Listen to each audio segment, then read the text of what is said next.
မြန်မာပြည်ကပါလာတဲ့ကြောက်ကြောတုပ်လေးပါကြံတဲ့ဥစ္စာလေးပေါ့နော်ဝဲလာတာမြန်မာပြည်ကပါလာတဲ့ပစ္စည်းဆိုလို့ဒါလေးထူးထူးဆန်းဆန်းပဲဒီတစ်ခုပဲကြံတော့ကြောက်ကြောတုပ်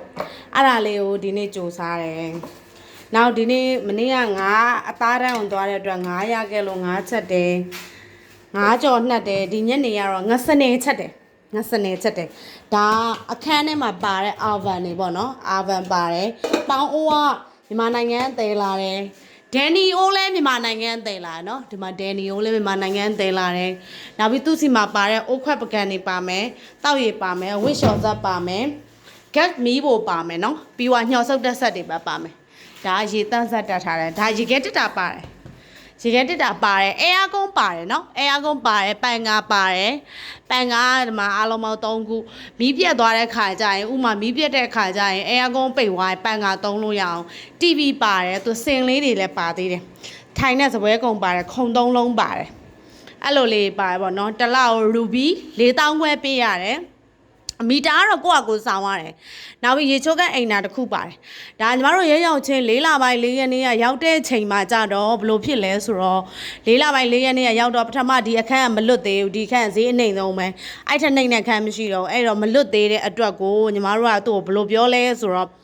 ဟိုပေါ့နော်အကိုဟိုနေ့ဖြစ်တယ်ဆိုရင်ညီမတို့ဒီအခန်းမရသေးဘူးဆိုဘလို့လုပ်မလဲဆိုတော့ကွန်ဒိုခန်းရှိတယ်။ तू ကကျတော့15ရက်ကို4000ဝယ်ပေးရတယ်။15ရက်ထဲကို4000ခွဲအဲ့ခန်းမှာလည်းနေခဲ့ရတာပေါ့15ရက်။ तू ကတော့ master bed ရော2ခန်းပါတယ်4000ခွဲရပါတော့။ဒီမှာကျတော့ master bed ကတစ်ခန်းပဲပါတယ်။အဲ့လိုမျိုးလေးတွေပေါ့နော်။အဲ့လိုမျိုးလေးတွေရှိရဲညီမတို့ကအခုဒီဥစ္စာကကျ4000ခွဲကျတော့ကျင်းတယ်။ဟိုတစ်လောက်9000ဖြစ်သွားတာပေါ့9000ကျအခန်း2ခန်းပါတယ် master bed 2ခန်းပါတယ်အရှိအဲခန်းအကျယ်အဲ့လိုမျိုးတော့ဈေးနှုန်းကွာသွားတာပေါ့။ဒါပေမဲ့လည်းဘယ်လိုပြောရမလဲဒီမှာနေရတဲ့ဥစ္စာပိုတန်တယ်ပေါ့နော်အဲ့လိုမျိုးပေါ့။အပြည့်ကြံခဲ့တဲ့ကြောက်ကြောတုပ်လေးကိုဒီနေ့စကြိုတယ်။ကြိုပြီးပေါင်မုတ်ထဲကိုပကံထဲကိုထည့်မယ်ပေါ့နော်။ကြောက်ကြောတွေကြိုသွားပြီးတော့အခုထည့်ထားတယ်။ရေခဲတစ်တာထဲမှာတော့ရတဲ့ဥစ္စာကိုအကုန်ဝယ်ထည့်ထားတော့မခွဲစိတ်ရသေးခင်ခွဲစိတ်တဲ့ရက်ကတော့ထွက်လာပြီပေါ့နော်အဲ့လိုမျိုးဆိုတော့ခွဲစိတ်တဲ့ရက်ကဂျွန်73ခွဲစိတ်မယ်ဆေးရုံတက်မယ်ရက်က12ရက်နေ့ဆေးရုံတက်မယ်နော် plasma physics ကညီမတို့ကသွေးအမျိုးအစားမတူတဲ့ကွအနေများတဲ့အတွက် plasma physics ကိုကျင်ခါပြန်လောက်ကြမယ်ပေါ့နော်ဒါအခုလှုပ်စားတဲ့ဂျယ်လီကြောက်ကြောပေါ့ပါလာတဲ့ဂျယ်လီကြောက်ကြောပေါင်မုံနဲ့စားစရာအဲ့လိုမျိုးယိုရော့ရှိရဒါမဲ့ဒီလိုမျိုးလေးစားကြင်လို့ဒီမှာလူနာလည်းစားကြင်တယ်အဲ့မှာလူနာကိုလည်းကြည့်လိုက်ဝါပြီးတုတ်ပြီးလူနာနဲ့ပါလာလူနာရဲ့သားလေးကလည်းဟိုမှာစားတယ်ဝတ်တုတ်ကလေးစားနေအခန်းရဲ့ကွန်ဒိုရဲ့အပြင်ဘက်ကိုလိုက်ပြပေးမယ်နော်တစ်ချက်ဒါကတကားအပြင်မှာဒီလိုတကားမျိုးထပ်ပြီးတော့တစ်ခုရှိတာပေါ့နော်ဒါကိုဒီလိုဖွင့်လိုက်တာပေါ့ညနေဆောင်နေပြီဆိုတော့ဒီမှာညနေဆောင်နေပြီဆိုတော့အဲ့လိုမျိုးဒီဘက်အခန်းဒါဒီလိုအခန်းပေါ့နော်အဲ့လိုမျိုးအခန်းအဲ့လိုမျိုးဒီဘက်မှာကွန်ဒိုတစ်ခန်းရှိတယ်ဒီဘက်မှာလည်းအခန်းရှိတယ်ပေါ့နော်ဒါလေကားနဲ့တက်တာဟိုဘက်ချမ်းမှာဓာတ်လေကားရှိတယ်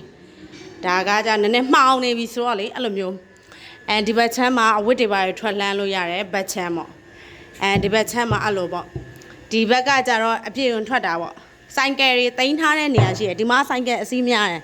ဆိုင်ကယ်တွေအသိမ်းများတယ်ပေါ့နော်ဆိုင်ကယ်တွေအစီးများတယ်လမ်းကျက်တယ်ပေါ့နော် traffic jam ဖြစ်တယ်ဒီမှာအရန်ကိုလမ်းကျက်တယ်ပေါ့နော်နောက်ပြီးသူကရေတန်းဟိုနေ့ဖြစ်တော့ရေတန်းဆိုင်ရှိတယ်ဒါအဝင်ဝဒီလိုမျိုးလမ်းလေးလည်းရှိတယ်လမ်းကြိုလမ်းကြားလေးပေါ့ဒီဘက်ထိပ်ကအဲ့လိုသွားတယ်လမ်းအဲ့လိုပေါ့ပြီးတော့ဟိုဘက်ထိပ်ကဟိုနဲ့အကြောက်ကားစီးရမှတ်တိုင်ပေါ့ဒါကိုရီနေတဲ့နေရာပေါ့နော်ဝင်လိုက်တာနဲ့ဒီဘက်မှာဆိုရင်ဒါဆိုင်ကယ်ညဘက်ဆိုဆိုင်ကယ်တွေထားတယ်ကားသမားတွေကတော့အပြင်မှာသွားထားတာပေါ့နော်ညီမပြောချင်တာကတော့အခုညီမတို့လာပြီးတော့အခု transfer လုပ်တဲ့ kidney transfer လုပ်တဲ့ကြောက်ကပ်အစားထိုးတဲ့ဖြစ်စဉ်ကသွေးမျိုးစားမတူပေါ့နော်ညီမမျိုးသားက O သွေး plus ညီမ B သွေး plus သွေးမျိုးစားမတူဘဲနဲ့လဲလို့ရတယ်ဆိုတဲ့အကြောင်းအရာလေးကိုပြောချင်တာပါသူကကျတော့သွေးမျိုးစားမတူတော့ပုံမှန်ထက်ကိုတော့200လောက်တော့ပိုကုန်တယ်300လောက်တော့ပိုကုန်တယ်ပေါ့နော်အဲ့လိုမျိုးလေးပေါ့အဲ့ဒါကြောင့်မလို့ညီမပြောချင်တဲ့အဓိပ္ပာယ်သွေးမျိုးစားမတူလဲလို့ရပါတယ်ချို့ရကြတော့မသိဘူးပေါ့နော်သွေးမျိုးစားတူတဲ့သူကိုစောင့်သူများစီကပေးသည်ပဲဖြစ်စေယူသည်ပဲဖြစ်စေကျေးဇူးတင်နေရတယ်ပေါ့နော်အဲ့လိုမျိုးကျေးဇူးတင်နေရပြီစက်တိုက်ကြီးအဲ့လိုကြီးသွားနေရတဲ့ပုံစံမျိုးတွေကြတော့ အဲ့လိုမျိုးပေါ့နော်တစ်ခါကြရင်လည်းပေးတဲ့သူကစိတ်ပြောင်းချင်ပြောင်းသွားမယ်မျိုးစုံရှိရပေါ့နော်ဒီမှာဆိုလဲဆရာဝန်တွေကစမ်းသပ်မှုတွေမျိုးစုံရှိတယ်ညီမတို့ဆိုရင်ဒီကိုရောက်နေတာကဟိုနေ့လောက်ရှိသွားပြီပေါ့2 လပြည့်တော့မယ်ပေါ့နော်ဒါပေမဲ့2 လပြည့်တော့မယ်ဒါပေမဲ့ညီမတို့ကဘာလို့အခုချိန်ထိဒီလိုမျိုးမလဲသေးရလဲမဖယ်သေးရသွေးမျိုးစားမတူတဲ့အတွက်တိတ်အချက်အနေများတဲ့အတွက်အကုန်လုံးအဆအဆရအကုန်လုံးကိုစစ်ပါတယ်ပြီးတော့နောက်တစ်ခုကကြတော့သွေးမျိုးစားတူတဲ့သူကဒီအချိန်ဆိုရင်1 လကျော်လောက်ဆိုရင်တော့တို့ခွဲစိတ်မှုတွေစစ်ဆေးပြီးအကုန်လုံးလုပ်ပြီးခွဲစိတ်ပြီးလောက်ပြီပေါ့နော်အခုကကြညီမတို့ကခွဲစိတ်မှုကမတူသေးတဲ့အတွက်အဲ့လိုမျိုး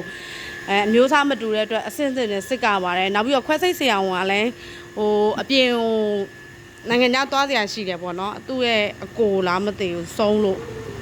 သွားစရာရှိတော့အဲ့ရောသွားတော့ညီမတို့ကအချိန်နည်းနည်းလေးပိုကြာသွားတာပါနည်းနည်းပိုကြာသွားမယ်ဆိုဒီလကုန်လောက်ခွဲစိတ်ရမှာပေါ့နော်30ရက်နေ့ဆိုရင် plasma visit လုပ်မှာ plasma visit ဆိုတာသွေးအမျိုးစားတွေကိုချိန်တာပေါ့နော်တက်တူဒိုနာလဲတဲ့သူကကြောက်ကလဲယူမဲ့သူပေါ့အစားထိုးမဲ့သူကညီမရဲ့ဘီသွေး plug ကိုသူကဘလောက်ခံနိုင်လဲလက်ခံနိုင်လဲအဲ့ဒါမျိုးတွေကိုလဲတာပေါ့နော်အဲ့ဒါမျိုးတွေစစ်တာပေါ့ညီမကကျတော့ပေးတဲ့သူကျတော့တိတ်ပြီးထူတော့မစစ်ဘူးဒါပေမဲ့ပေးတဲ့သူကိုကျမ်းမာရေးတော့အဓိကထားပြီးစစ်တာပေါ့ယူတဲ့သူကတော့အကုန်လုံးအစားအဆုံးစစ်တာပေါ့နော်ညီမရဲ့သွေးမျိုးစားမတူတဲ့ကြောက်ကက်ကိုသူဘယ်နှလောက်ရာခိုင်နှုန်းလက်ခံနိုင်လဲဘယ်လောက်လက်ခံနိုင်လဲအဲ့လိုမျိုးhouse number 10 house number 10 Niveta door lock okay ခဏညီမတို့ဒီ9 လပိုင်းကုန်30ရက်နေ့ကိုသွေး plasma physics လောက်ကမယ်ပေါ့နော်အဲ့လိုညီမမျိုးသားကိုတို့သွေး plasma physics ဆေးသွင်းပြီးတော့B blood သွေးရခန္ဓာရဘယ်လောက်ရှိနောက်ပြီး antibody လည်းစစ်ထားတာဆိုတော့ antibody ကကြတော့ဘာလို့စစ်တာလဲဆိုတော့ antibody ကြနေမှာညီမတို့က transfer လုပ်လို့ရတယ်လဲလို့ရတာခွဲစိတ်လို့ရတာဆိုတော့လေ antibody တက်နေတဲ့အချိန်ကျခွဲစိတ်လို့မရအောင် antibody ကြအောင်ချထားရပါတယ်အဲ့ဒါတစ်ချက်ပေါ့နော်အဲ့တော့ antibody မကြရင်ကြတဲ့ဥစ္စာ antibody ကြအောင်လို့ပြန်ချိန်နောက်စစ်ပြီးတော့ပြန်ပြီးတော့လောက်ကပါတယ်ပေါ့နော်အဲ့လိုမျိုးရှိပါတယ်hey tu julen နောက်ပြီးတော့ညီမသိကျင်တဲ့ဥစ္စာတစ်ခုရှိသေးတယ်ပေါ့နော်နောက်ပြီးတော့ညီမတို့ငွေကုန်ကြားစိတ်ကိုပြောပြမယ်လို့ပြောထားတာလေဒါပေမဲ့ငွေကုန်ကြားစိတ်ကဘယ်လိုဖြစ်လဲဆိုတော့အခုချိန်ထိကညီမတို့စေးအောင်လည်းငွေမသွင်းရသေးဘူးကိုရိုင်းကိုပတ်စံနဲ့ကိုယူရီလဲလာတဲ့ဥစ္စာနဲ့ပဲရူဘီ9 သိန်းနဲ့ပဲရူဘီ9 သိန်း4 သိန်း3 သိန်း9 သိန်းပေါ့ရူဘီ9 သိန်းပါလာတာပေါ့ရူဘီ9 သိန်းပါလာတဲ့ဥစ္စာကိုရူဘီနဲ့ပဲအခုလက်ရှိစစ်နေတယ်စစ်ပြီးတော့မှညီမတို့ကခွဲစိတ်တော့မှဒေါ်လာသွင်းရမှာပေါ့နော်အိန္ဒိယကိုတော့အိန္ဒိယစေးအောင်ဒေါ်လာသွင်းရမှာလက်ရှိမှာတော့ညီမတို့ရူဘီနဲ့ပဲစစ်နေပါသေးတယ်ရူဘီနဲ့စစ်တာတော့လက်ရှိညီမ American check up လုပ်ထားတယ်ညီမမျိုးသားလည်း American check up လုပ်ထားတယ်အဲ့ American check up 2 ခုပေါင်းအကုန်လုံးကို